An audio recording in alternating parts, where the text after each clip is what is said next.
ন্যাটোর আকাশসীমায় রাশিয়ার যুদ্ধবিমান অনুপ্রবেশের ঘটনায় জরুরি বৈঠকে বসেছে জাতিসংঘ নিরাপত্তা পরিষদ। এই তথ্য নিশ্চিত করেছেন এস্তোনিয়া এবং জাতিসংঘের কর্মকর্তারা। তারা জানান, এস্তোনিয়ার আকাশসীমায় রাশিয়ার যুদ্ধবিমান অনুপ্রবেশের ঘটনায় সোমবার জরুরি বৈঠক ডাকার সিদ্ধান্ত নিয়েছেন জাতিসংঘ নিরাপত্তা পরিষদ।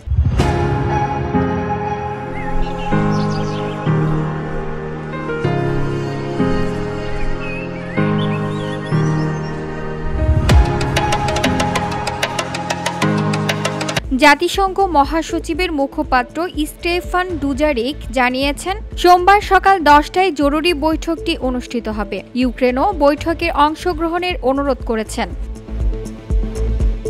এস্তোনিয়ার দাবি, গত শুক্রবার রাশিয়ার 3টি মিগ-31 যুদ্ধবিমান অনুমতি ছাড়াই ফিনল্যান্ড উপসাগরের ওপরে তাদের আকাশসীমায় প্রবেশ করে। যুদ্ধবিমানগুলো এস্তোনিয়ার আকাশসীমায় 12 মিটার অবস্থান করছিল এবং পরে ন্যাটো তাতে বাধা দেয়।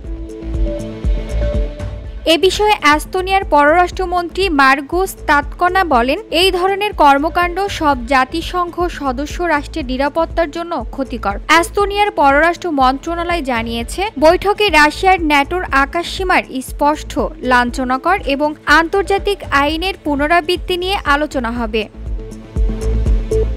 তবে রুশ প্রতিরক্ষা মন্ত্রণালয় দাবি করেছে, রাশিয়ার যুদ্ধবিমান এস্তোনিয়ার আকাশসীমায় প্রবেশ করেনি এবং সব কৌশল আন্তর্জাতিক নিয়ম অনুযায়ী পরিচালিত হয়েছে। VOD Bangla news desk.